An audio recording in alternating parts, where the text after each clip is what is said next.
Olá, meus queridos, graça e paz do nosso Senhor Jesus Cristo.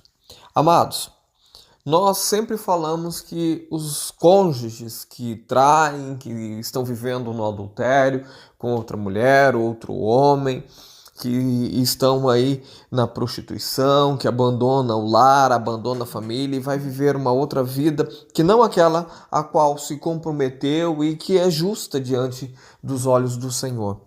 A essas pessoas, nós dizemos que eles estão opressos, que eles estão vivendo uma opressão maligna. E é interessante porque nós vemos eles saindo de casas por conta de sentimentos, por conta de uma necessidade própria, interesses próprios, que muitas vezes nós chamamos de egoísmo. E na verdade são egoísmo, né? São produtos do egoísmo, do egocentrismo da pessoa, deixando família, abandonando crianças, não se importando. E a gente fica imaginando até que ponto isso é falta de caráter e até que ponto é opressão demoníaca. Eu já relatei aqui em vídeos anteriores que, na verdade, é as duas coisas. É falta de caráter e opressão demoníaca. Como que é as duas coisas? Primeiro, a falta de caráter entra em você dar vazão para os seus desejos, para os teus sentimentos, para tudo aquilo que você não deveria querer, mas você está querendo.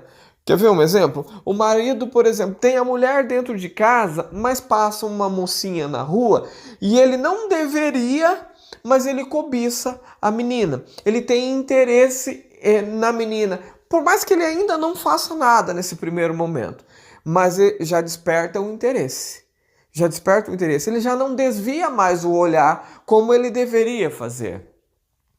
A moça, a mulher, ela já não tem mais aquele crivo quando ela tem uma conversa um pouco mais audaciosa ou maliciosa com outra pessoa no WhatsApp.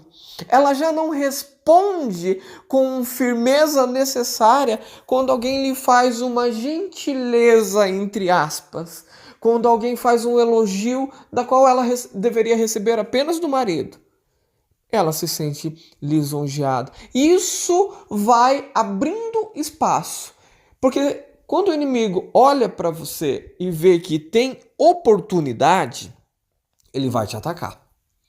Quando Jesus estava lá no deserto, querido, qual que foi a oportunidade que o diabo viu na vida de Jesus para poder tentá-lo? A necessidade dele. O diabo percebeu que ele passou 40 dias sem comer. Qual que era a necessidade de Jesus naquele momento? Física, comer. Ele precisava comer. É uma necessidade básica, necessária para qualquer ser humano se manter firme, se manter de pé, ter as suas faculdades, tanto mentais quanto físicas, fortificadas. E aí o diabo viu uma oportunidade. Vou tentá-lo na fraqueza que ele está passando agora. E a fraqueza de Jesus naquele momento, ele era humano, tá, queridos? Antes de vocês falem, mas você está falando que Jesus era fraco. Naquele momento, sim, porque ele era humano e ficou 40 dias sem comer.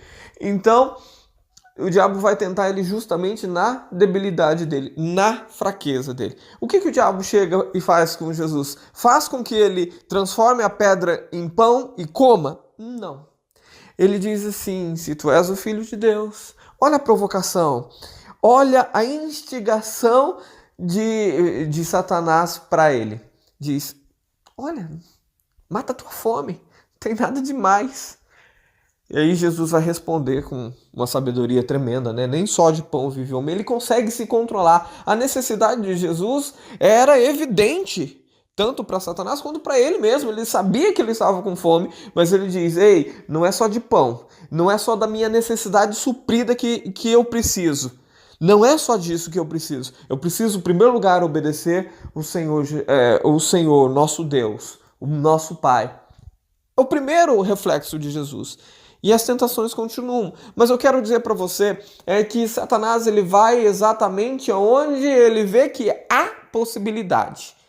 Ele vai tentar a você. A Bíblia vai dizer que Deus não tenta. Então, se você acha que Deus colocou a tentação no teu caminho, não. Quem tenta é o diabo. Esse é o papel dele, tentar fazer com que você caia. Se você cair, a culpa foi de quem? Sua ou do diabo? Sua, porque você deu espaço para o diabo tentar. Se você não der espaço, se você não der oportunidade, se você resistir ao diabo, ele jamais vai conseguir te tentar. Mas os nossos cônjuges abrem esse espaço, abrem essa brecha. Então, o desejo não controlado, neste primeiro momento, abre oportunidade para Satanás.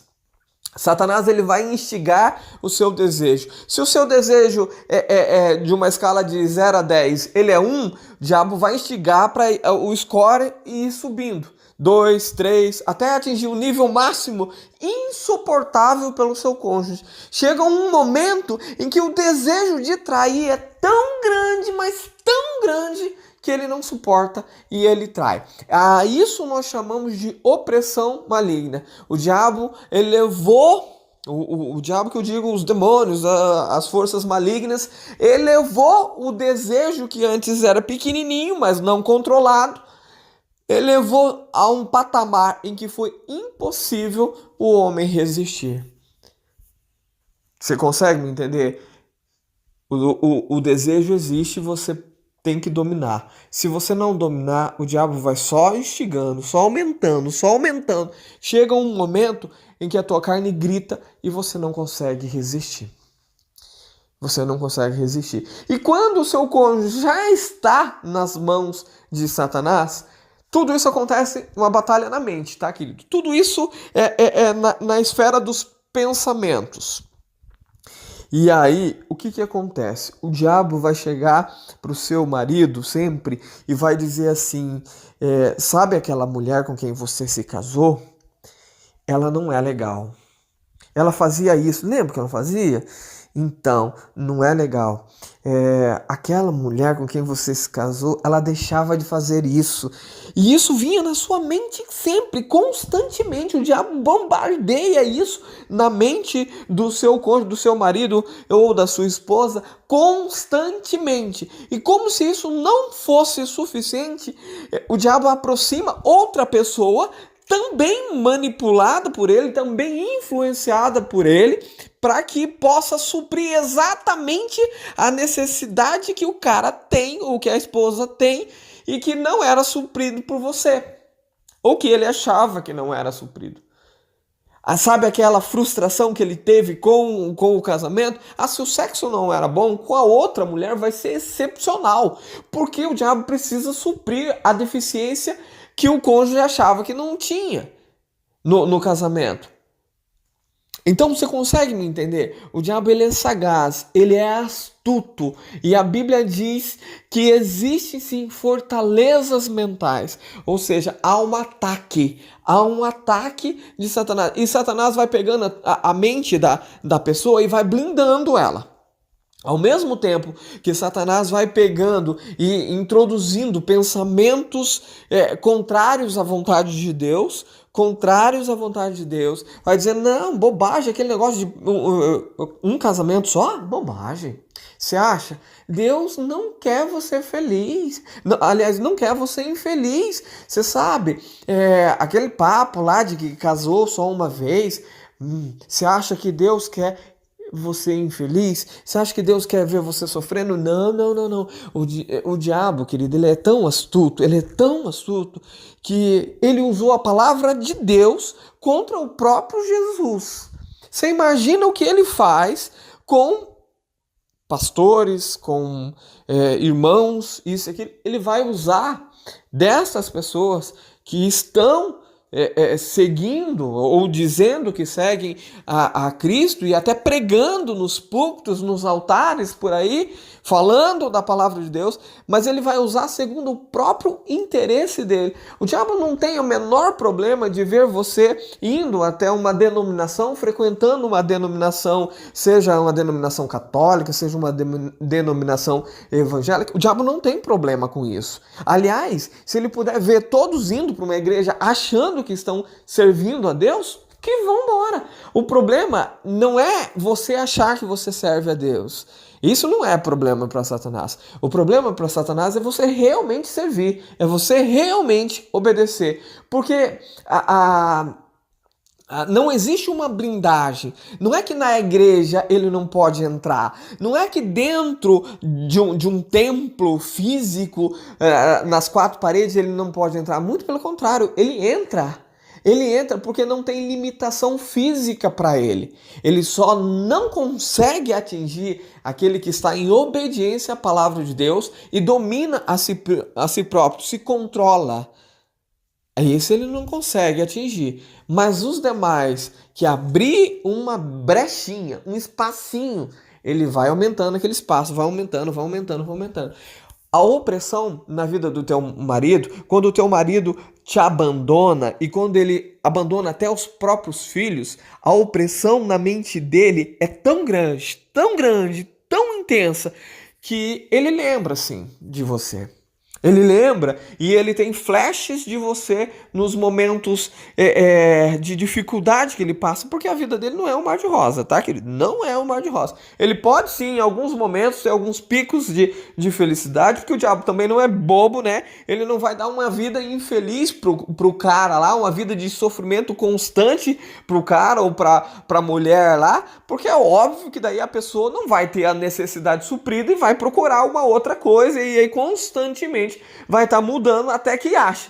Então o diabo, ele quer dar prazer. O diabo tem esse interesse. Porque o prazer, queridos, o prazer é a forma de te manter preso. Você conhece a droga? Eu nunca usei, mas eu conheço históricos de pessoas que usam. A droga, ela te torna dependente dela. Mas ela te deixa o tempo todo feliz, o tempo todo extasiada, eufórica. Não. Elas são picos de prazer, de satisfação, de alegria, de contentamento. Mas acabou aquele pico, o que a droga faz? Faz você ter necessidade de usar mais. E quanto mais você usa, mais você quer usar. No começo, você tem intervalos muito longos entre uma coisa e outra para você achar que você mantém o controle.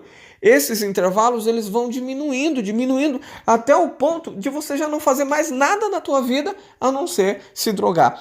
Com a opressão maligna, é exatamente isso. O diabo te dá picos de alegria, picos de felicidade, e esses picos, a duração o intervalo entre eles vão diminuindo consecutivamente até você se tornar dependente daquilo.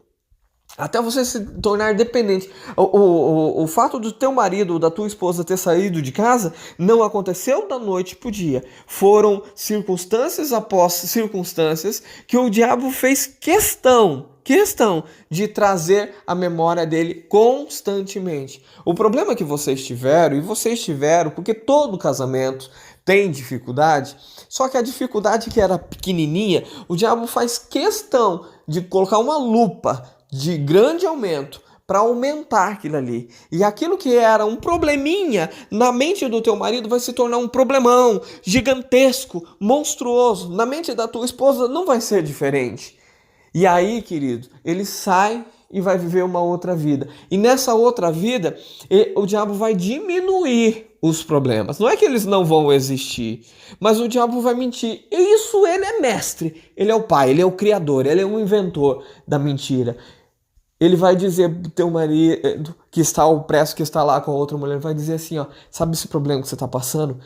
Com a tua esposa lá, no começo era pior. Então faz o seguinte, espera um pouquinho, isso é porque está no começo, é porque a tua esposa ainda está orando, é porque a tua esposa ainda está em cima, é por isso, querido, que muitas vezes o teu marido olha para você e diz assim, ei, acha alguém, namora alguém, vai cuidar da tua vida, vai seguir a tua vida, eu estou seguindo a minha, vai seguir a tua. Porque o diabo coloca isso na cabeça do teu marido. A tua esposa, a mesma coisa. As afrontas que ela te faz, querido, é justamente porque você continua buscando e isso incomoda não ela, incomoda o diabo. Ela não sabe que você está orando. Algumas pessoas já revelaram, algumas pessoas contaram isso, mas a maioria não contou. A maioria não revelou que está em oração. E aí o diabo sabe que você está em oração. O diabo sabe que você está buscando. O diabo acompanha isso. O diabo acompanha aquilo que você está fazendo. E quando você está fazendo, o diabo vai dizer na mente da outra pessoa. Não que o diabo vai chegar e falar assim, fulano está orando por você, porque o diabo também não é burro, né? Mas o diabo vai criar situações para fazer com que o problema que ele está tendo lá no relacionamento com a outra mulher ou com outro homem possa ser ligado de alguma forma a você.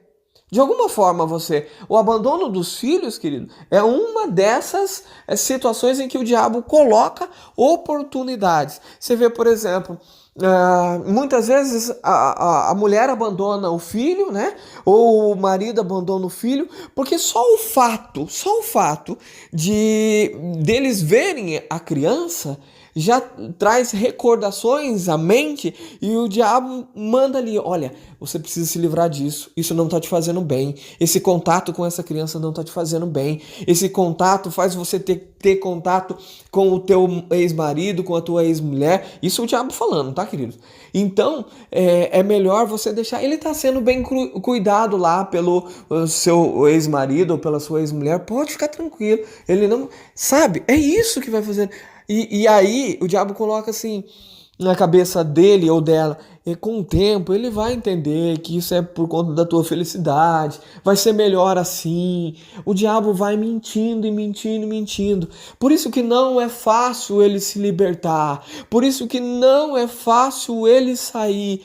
Muitas pessoas vão dizer assim, meu marido já me pediu perdão, meu marido já disse que me ama, só que ele ainda não consegue se desligar da outra mulher. Sabe por que ele não consegue se desligar? Porque a batalha na mente dele, querido, é destruidora, é avassaladora. Porque o diabo fica fazendo, olha, você vai voltar para tua ex-mulher, mas olha a dor que você está causando. Você não precisava ter colocado essa outra mulher na tua vida, mas você colocou. Agora você é responsável por ela. A tua mulher já se acostumou com a dor. O teu marido já se acostumou a sofrer. Então ele não vai sofrer mais do que ele já está sofrendo. Agora essa outra pessoa que você colocou no teu caminho, essa vai sofrer e sofrer muito. E ela não está preparada para isso. Vai causar destruição na vida dela. Olha, você engravidou outra mulher, ou você ficou grávida desse outro cara, agora pensa, vai ser mais um filho, o seu filho já sofreu, então você vai provocar dor em outra criança, então fica do jeito que tá mesmo, já causou dor, então agora é a hora de você parar e não causar mais dor em ninguém, fica do jeito que tá e tá tudo resolvido. É isso que o diabo faz, é trazer opressão, trazer sofrimento para a vida dessa pessoa. A cabeça de quem trai, de quem vai para o adultério, querido, é uma cabeça que não para, não sossega um minuto, porque quando vem um flash, quando vem uma recordação, uma lembrança do tempo que ele estava com você, e a lembrança é sempre boa, o diabo faz questão de trazer uma outra lembrança ruim. Uma outra lembrança ruim. Se ele lembra do dia que vocês passaram juntos, que foi maravilhoso, aquela tarde, aquele domingo bacaníssimo, vocês assistindo o filme, comendo pipoca e vocês felizes ali, e ele começa a se lembrar disso, nossa, como era bom isso, o diabo já coloca, já manda, não, mas você sabe aquele dia, teve aquele dia que vocês discutiram por nada, ela não tinha que fazer aquele escândalo, ela acabou fazendo, ele não tinha que ser tão ciumento daquele jeito, seria perfeito se ele não estivesse fazendo isso. O diabo faz isso, querido. O diabo faz isso. O primeiro momento, querido, eu concordo com você, é fraqueza de caráter, é fraqueza no controle das emoções, é fraqueza de uma série de requisitos. O começo mas depois que a porta está aberta, aí a opressão maligna, ela é devastadora na vida dos cônjuges. completamente devastadora. A Bíblia diz em 2 Coríntios, capítulo 10, versículo 4, 5 e 6, vai dizer: porque as armas da nossa milícia não são carnais, e sim poderosas em Deus para destruir fortalezas, anulando sofismas e toda altivez que se levante contra o conhecimento de Deus, e levando cativo todo pensamento à obediência de Cristo, e estando prontos para punir toda desobediência, uma vez completa a vossa submissão. Queridos, deixa eu falar uma coisa para você. O versículo 4 fala aqui que as armas da nossa milícia, as armas da nossa guerra, são nossas armas, tá? As armas são nossas. Quais são essas armas? Jejum, oração, intercessão. Jejum, oração e intercessão. Essas são as nossas armas. Deus nos deu estas armas, só que elas não funcionam só por nós, só por nossa conta. A Bíblia diz aqui que elas são poderosas, sim, mas como que elas são poderosas? Elas são poderosas em Deus. Precisa ativar um negocinho em você chamado fé, confiança, perseverança. Aí elas funcionam, aí elas vão funcionar. E o que elas fazem? Elas destroem fortalezas. Elas destroem as fortalezas, essas muralhas que o diabo coloca na mente do teu marido ou da tua esposa, fazendo com que as boas recordações, as recordações de vitória, de felicidade que vocês viveram junto, possam ser anuladas pelos momentos de tristeza, momentos de dificuldade que o diabo faz questão de colocar uma lupa ali.